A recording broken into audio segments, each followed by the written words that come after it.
I'm going to ask one last question, I'm very interested Mr. Miller's response, because you're living a totally different experience than Clemson or USC.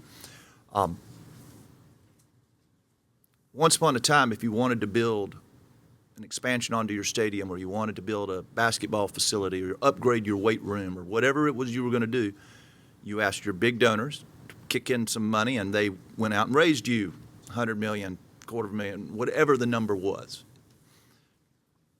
Now that same big donor is being asked to put a whole lot of money in NIL and a whole lot of money into your other support programs.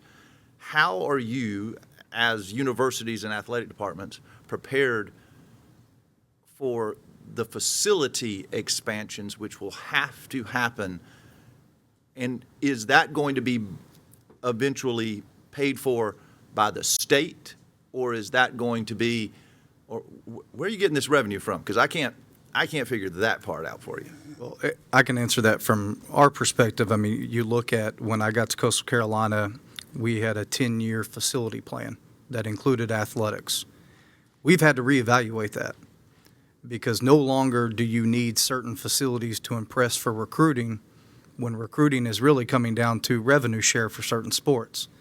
So there's not a need to build certain facilities like that. There's a need to upkeep facilities and to still give your athletes the things they need from an athletic training perspective, mental health, or academics. But moving forward, that the way you look at it and the way you're investing your money does have to change, and we've had to pivot. But for the facilities that we're looking at bringing online now, they're multi-use facilities. They're facilities that serve as a premium space on game day that we can get donations associated with that. But then on the non-game days, the other 350 days a year, our institution can use them. We can rent them out to companies in Horry County to come host events there, and we can be able to generate revenues that way. So in my area, we're looking at any facility upgrades have to be multi-use and generate revenue, or we will not build them moving forward. I would just comment on that. I think that what you just expressed is being felt across the country, is that a lot of stadium projects or facilities projects are going to be put on the back burner. We were fortunate here in South Carolina that our stadium project, we had such a need, especially from a premium seating, that our fans were waiting and ready for that. But I think looking forward for other facilities projects, I think you're going to see a lot of public-private partnerships potentially.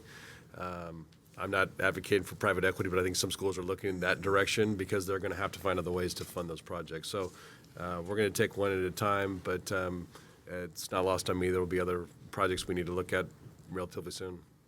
I'll maybe, to close, at Clemson University, we're incredibly appreciative of this body and the state support for capital requests and needs from an institutional standpoint. I would not anticipate, Senator, that any of the exclusive athletic facilities would come before this body in the future. Thank you.